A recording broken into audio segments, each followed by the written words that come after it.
Now two terms which we should know, guttation and bleeding. What is guttation?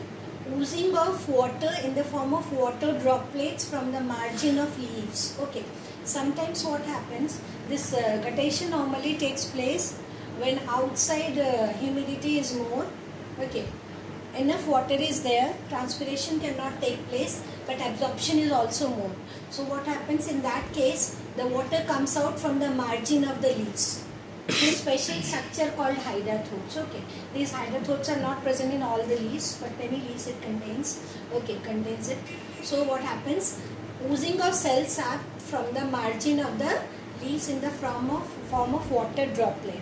Now what is the difference between transpiration and guttation? In case of transpiration, water goes in the form of water vapor, but here the water goes out in the form of water droplets from the margins of the leaves through specialized structure called hydrathodes. Okay, normally this guttation is caused due to high hydrostatic pressure. When a lot of water is there, it oozes out through that. You can see in some common plants like tomato, grass and all those. Okay. The next one is bleeding. Now bleeding is same as our bleeding. If we cut, we bleed. Yes, if we are having a cut somewhere, we bleed. Same thing happens with plant. If you cut some part of plant, the cell sap comes out, and that is called bleeding. You cut a stem of plant, you cut any part of the plant. From the cut part, you can see the cell sap come out. So that is called bleeding.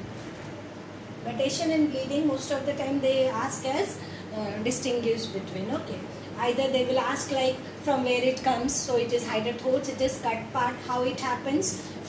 So it is due to high hydrostatic pressure, the water comes out in the form of water droplet from the margins. This is the oozing of cell sap from any cut part of the plant. Okay. Now few experiments are there to show absorption. The first one is very easy one, to show root absorbs water. Okay, we'll take a small size plant with root attached.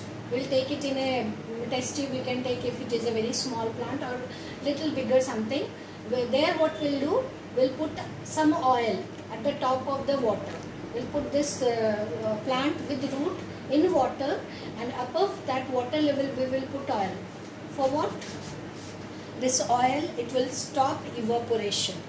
If you will not put oil, it will normally what should happen? That absorption means root will absorb water and the level of water should come down. But if you are not putting oil, the water will get evaporated also. Okay, so we'll put oil to prevent evaporative loss of water. Now we will put this apparatus in sunlight for some time, and we'll see the level of water comes down. Now since it is not lost by evaporation, so how the level of water came down? It is because root has absorbed water, and that proves that root absorbs water. Okay. Now same experiment you are having in transpiration chapter also. Same setup, everything, but in transpiration these roots are not there. They have taken a plant where the root is cut. Okay. So in exam, if the root is there, you will write to show root absorbs water. If root is not there, then that is to show transpiration. Result will be same. The level of water will come down. Setup same. Oil will be there to prevent the evaporative loss. Only difference with root, without root. Now the second one is xylem conduct water. So since we have to prove xylem conduct water, we'll cut root and we'll put a small plant in some colored solution. You can put it in eosin solution, which is pink in color. You may put it in ink solution also, whatever. We'll put it for some hours, and then you take out and cut it. You will see only xylem part is covered. You cut stem, you cut leaf.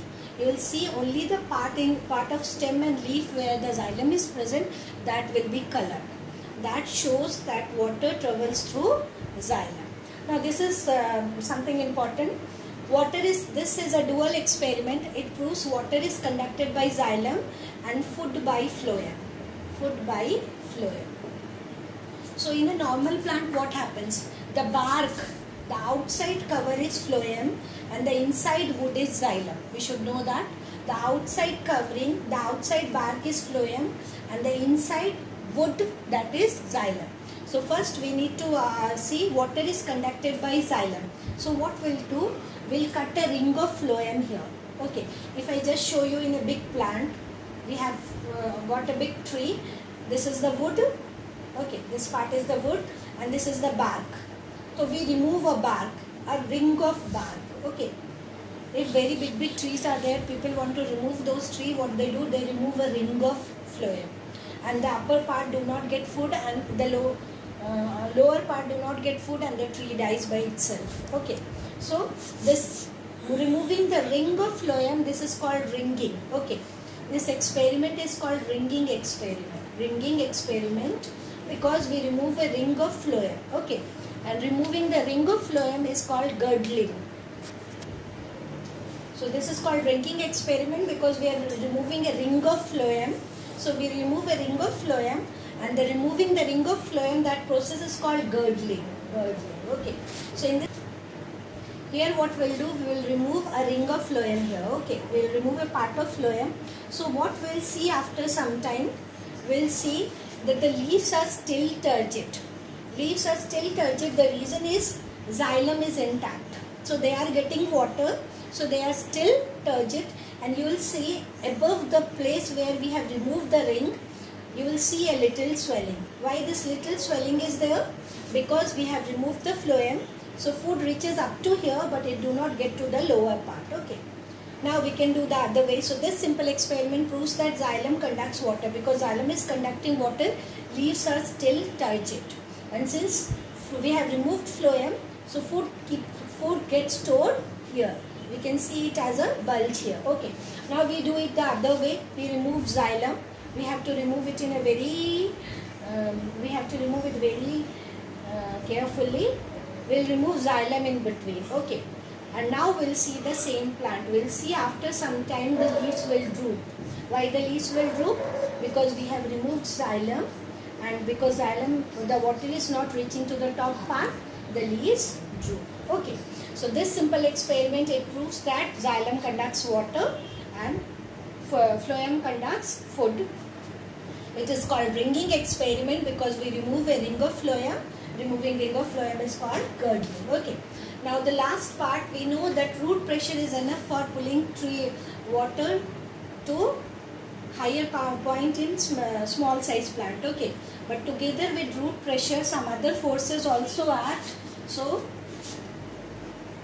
that is transpiration pull. Root pressure is one thing, then transpiration pull. I told root pressure is enough for pulling water in the small size plant. What about long size plant, tall plant? So transpiration pull.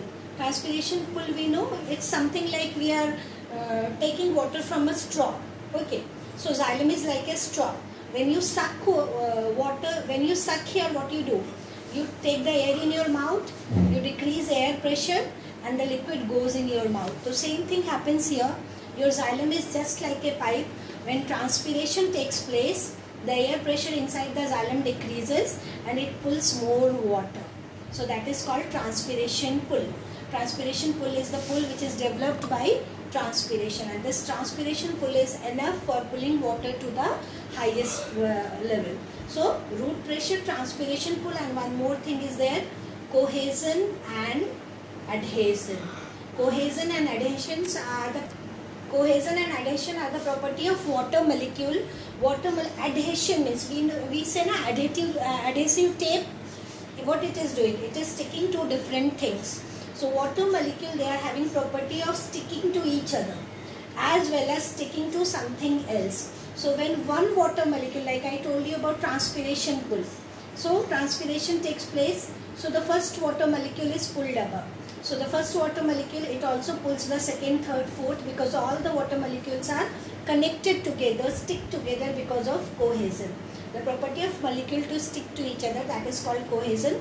The property of molecule to stick to another molecule or another thing, that is called adhesion. So it not only stick to another molecule of water, it also stick to the xylem cells. Okay. So in that way it forms a tube and it goes up in the plant. So the forces, these are the forces which help in ascent of sap. Okay. Putting water, ascent of sap. That is pulling water to the topmost level, that is called ascent of sap, which takes place through root pressure, transpiration pull, cohesion and adhesion. So if they ask you in exam, dash, because of dash, water goes to the ascent of sap takes place. 1 dash is there, so there is a theory, cohesion, adhesion and transpiration pull. You will write all these 3. Okay, this chapter is over. Do question answer of the chapter and ask your doubts.